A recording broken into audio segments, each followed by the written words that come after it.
हम सब यही चाहते हैं कि जिंदगी प्रेम से गुजरे, सुख चैन हमारी जिंदगी का हिस्सा हो और दुख दर्द से हम दूर रहें। हर इंसान अंदर से यही चाहता है कि उसकी जिंदगी में आनंद ही आनंद आए। उसके बावजूद हम देखते हैं कि कोई ना कोई दुख हमारे साथ लगा ही रहता है। दुख क्यों है ये हम समझने की कोशिश करते हैं, लेकिन हमारी समझ से वो बाहर होता है। कभी शारीरिक दुख आ गया, शायद हमने खाने पीने का परहेज ना किया हो, इस करके दुख आया हो। शायद सर्दी गर्मी हो और हमने कपड़े ठीक से ना पहने हो, और कई बार ये सब चीजें करते हुए भी दुख आ जाता है। क्यों? किसी का ब्लड प्रेशर बढ़ जाता है, क्यों किसी को शुगर की बीमारी हो जाती है। कोई चाहता नहीं ये हो, लेकिन जिंदगी में ये आ जाता है। और जितना मर्जी हम दिमाग के लिहाज से उसको सोचने की कोशिश करें, बहुत सी बार हमें उसका जवाब नहीं मिलता।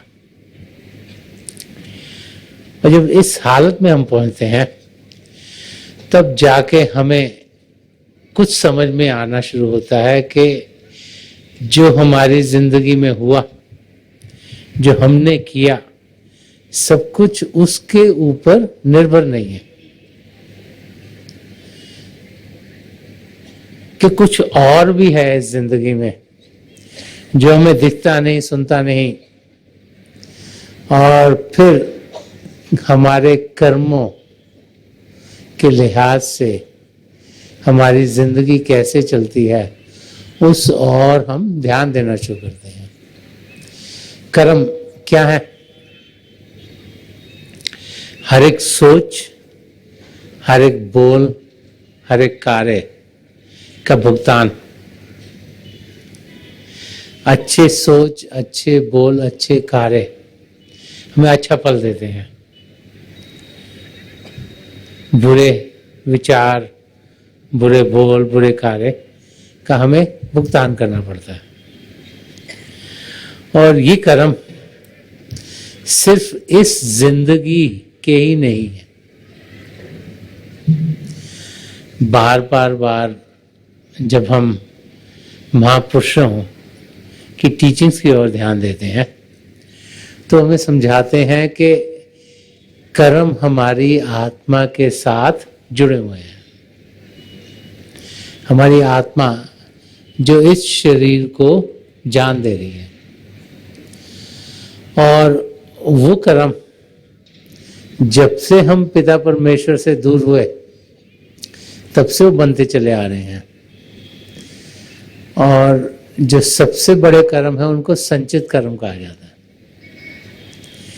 कि ये एक स्टोर हाउस है कर्मों का, जहां पर जितने कर्म जिस समय हमने मानव चोला लिया, हमने कर्म किए, वो और बढ़ते चले गए और बढ़ते चले गए और बढ़ते चले गए। और फिर उनमें से कुछ हिस्सा लिया जाता है जिसे प्रलब्ध कर्म कहा जाता है, जो इस जिंदगी में हमने ढालने हैं, जिसे हम फेट के कर्म कह सकते हैं। वो चीजें जो हमारी जिंदगी में होती हैं, जो हमारी समझ से बाहर है, वो होती हैं क्योंकि होनी है, उनको हम रोक नहीं सकते। वो हमारे पिछले जन्मों से हमारी आत्मा के साथ जुड़ी हुई हैं, इस करके उनकी हमें कोई जानकारी नहीं। इस जिंदगी की तो जानकारी इंसान को है, लेकिन जब एक जिंदगी खत्म होती है तो एक पर्दा पड़ जाता है, उसकी जानकारी हमारे पास रहती नहीं। तो 3/4 हिस्सा जो जिंदगी में होता है वो हमारे ये प्रलभ कर्म करके होता है। 75% हमारी जिंदगी इन पर निर्भर है। फिर 25% हम सबको फ्री विल दी गई है, जिसमें कि हम अपने आप को किस और लेके जाते हैं। वो 25% हमारे ऊपर निर्भर है कि हम अपने आप को एक अच्छा इंसान बना रहे हैं कि हम इस माया की दुनिया में और धंसते चले जा रहे हैं। तो जब हमें ये समझ आना शुरू होता है कि हमारी जिंदगी में काफी कुछ वो हो रहा है जो हमारी समझ के बाहर है, जो कर्मों के लिहाज से हो रहा है, तो फिर हमारी कोशिश होती है कि जो 25% कर्म इस जिंदगी में हमने करने हैं वो बेहतर हो। अब जब हम अपनी जिंदगी को देखते हैं तो हम सब देखते हैं कि जैसे जैसे उम्र बढ़ती चली जाती है, सोचते तो ये थे कि जैसे उम्र बढ़ेगी चीजें बेहतर होंगी, अच्छी होंगी, लेकिन हम देखते हैं कि दुख दर्द हमारे बढ़ते चले जाते हैं। उसके 2-3 कारण हैं। एक तो जैसे शरीर की उम्र बढ़ती है, क्योंकि शरीर एक मशीन के माफक है, इसकी वर्किंग्स में गड़बड़ होनी शुरू हो जाती है। कभी सांसों का ठीक से ना आना, कभी हार्ट बीट्स प्रॉपर ना होना, कभी किडनी की वर्किंग खराब, तो कभी लिवर की वर्किंग खराब। दूसरा ये भी कि जैसे जैसे जिंदगी बढ़ती चली जाती है, हमारी इंटरैक्शन लोगों से बढ़ती चल जाती है, और जितनी ज़्यादा इंटरैक्शन बढ़ेंगी उतनी चांसेस ऑफ स्ट्रेस और स्ट्रेन बढ़ जाती है, क्योंकि हर एक के सोच विचार अलग, चीज़ें करने के तरीके अलग।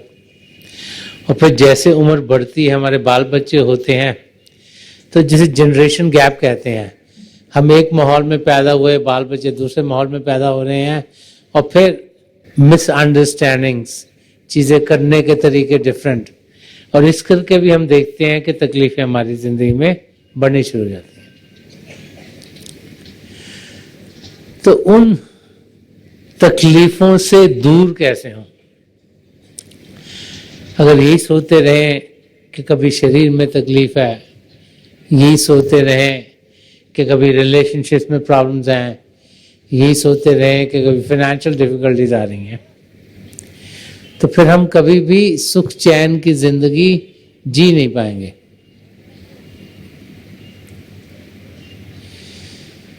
दुख हमारी जिंदगी में इसलिए है कि असलियत को हम जानते नहीं और जिंदगी को ऐसे व्यतीत करते हैं कि हमारी जिंदगी इस शरीर के साथ जुड़ी हुई है। इस शरीर के दुखों को और मन के दुखों को हम अपना दुख और सुख समझते हैं।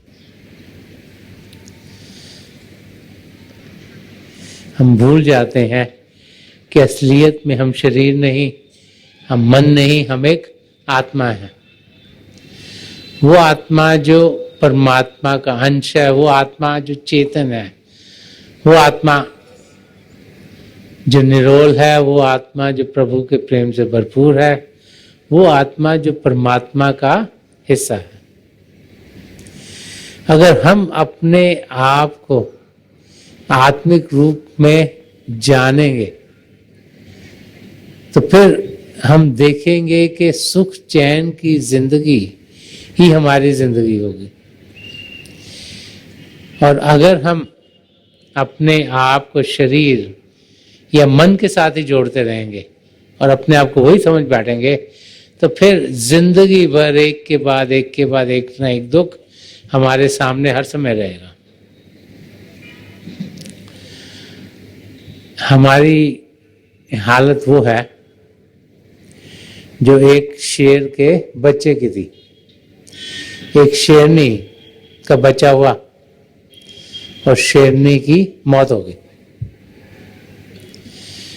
तो मौत होगी तो छोटा सा बच्चा था, एक गडरिया जो वहां रहता था, उसने देखा कि शेरनी की मौत हो गई। उसकी बहुत सी भेड़ें थी, तो उसने शेर के बच्चे को पालना शुरू कर दिया। अब शेर का बच्चा भेड़ों के बीच में पलना शुरू हो गया,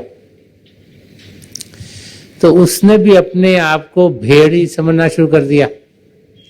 उनके साथ वो खाता था, उनके साथ पीता था, उनके साथ ही खेलता था, तो उन्हीं का हिस्सा बन गया। तो उसने भी उनके जैसे ही आवाजें निकालनी शुरू कर दी।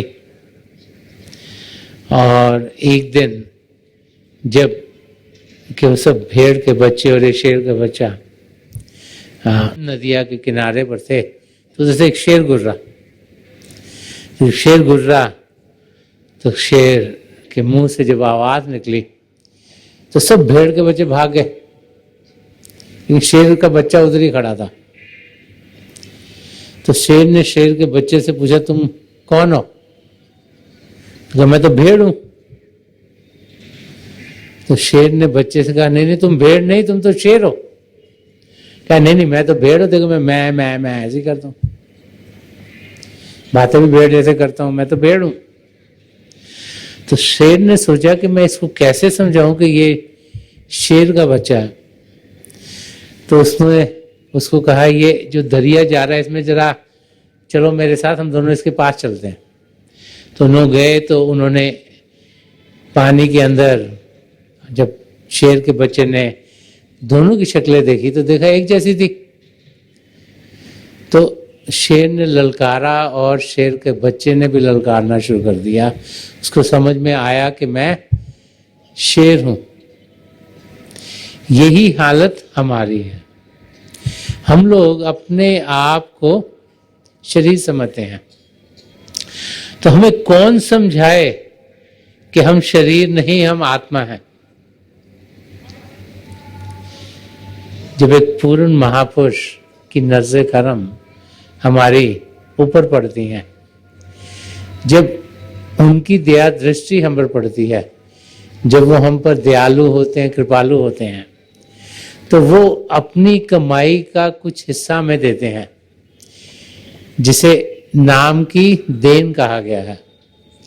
और उससे जो हमारी अंदरूनी आँख है, जिसके जरिए हम अपनी आत्मा का अनुभव कर सकते हैं, उसको वो खोल देते हैं।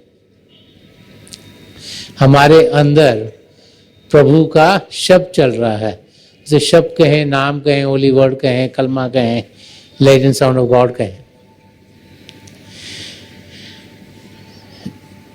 उसके साथ वो हमारी आत्मा को जोड़ देते हैं। और वो सत्ता जिसके जरिए सारी सृष्टि रची हुई, उसके साथ हम जुड़ते हैं, तो फिर हमारे कदम अपनी मंजिल की ओर बढ़ने शुरू हो जाते हैं। तब हम अनुभव करते हैं कि हम शरीर नहीं, हम आत्मा हैं, क्योंकि उसका अनुभव हमारे सद्गुरु हमें कराते हैं। महापुरुषों ने नाम की महिमा बहुत की है। गुरु अर्जन देव जी महाराज वो फरमाते हैं कि दुख भंजन तेरा नाम जी, दुख भंजन तेरा नाम, कि दुखों को नाश करने वाला है प्रभु आपका नाम है। कि जब हम आपके नाम के साथ जुड़ते हैं तो हमारे दुख दर्द दूर होते हैं, क्योंकि हम असलियत के साथ जुड़ गए। हम जैसे गंगा जल पवित्र है, उसके साथ जुड़ गए। जब नाम हमारे साथ जुड़ा, हमारी आत्मा को खुराक मिलनी शुरू हो गई, वो तंदुरुस्त हो गई, वो फिर से उस अवस्था में पहुंच गई जिसमें वो शुरू में थी। और फिर उसमें प्रभु के अंग संग होने की लालसा बढ़ गई, एक इच्छा बढ़ गई कि मैं प्रभु से एक में एक हूं। उसमें एक तड़पन, एक लगन असलियत को पाने की जागृत हो गई। इसी करके यहाँ पर गुरु अर्जन देव जी महाराज फरमाया कि दुख भंजन तेरा नाम जी, हे पिता परमेश्वर, जो आपका नाम है उसके जरिए सब दुखों का नाश हो जाता है। हर एक धर्म ग्रंथ हमें समझाता है कि शुरू में, सृष्टि के शुरुआत में प्रभु अकेले थे, उन्होंने एक से अनेक होने की का संकल्प किया। एक हिलोर उठी जिसे नाम कहा जाता है, शब्द कहा जाता है, क्रिएटिव पावर कह सकते हो। ज्योति और श्रुति की धारा उठी।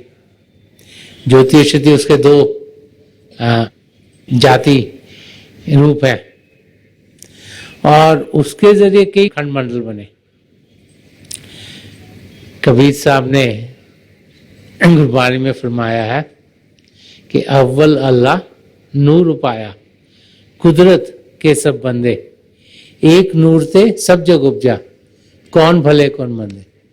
कि सबसे पहले परमात्मा था, उसे अल्लाह कहें, वाहिगुरु कहें, गॉड कहें, किसी भी नाम से पुकारें, ईश्वर कहें,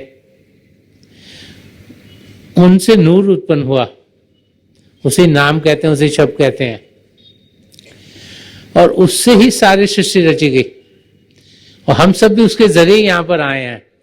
तो हम कौन होते कहने वाले कि ये ऊंचा है, ये नीचा है, ये बड़ा है, ये छोटा है। हम सब एक ही जगह से आए, हम सब बराबर हैं। ये नजरिया जब इंसान का होता है तो वो फिर द्वैत की जिंदगी नहीं जीता।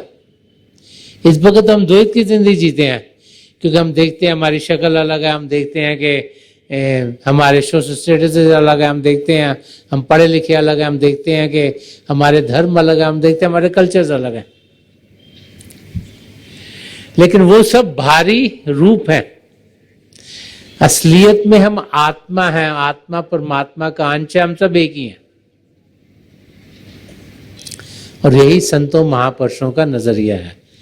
और जब हमारा नजरिया भी इस और बढ़ जाएगा तो हम देखेंगे कि जिंदगी फिर प्रेम से गुजरेगी, शांतिपूर्वक गुजरेगी, आसानी से गुजरेगी। गुरु अर्जन देव जी महाराज इस शब्द के जरिए हमें यही समझा रहे हैं कि जो प्रभु का नाम है,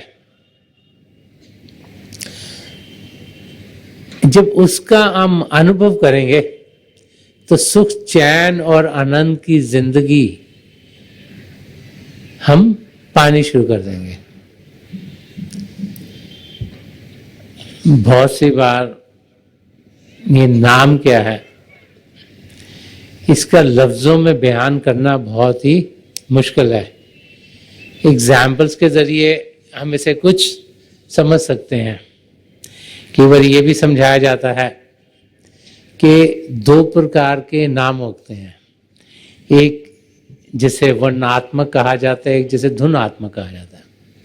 एक है जिसका वर्णन किया जाए और एक वो जिसका अनुभव किया जाए।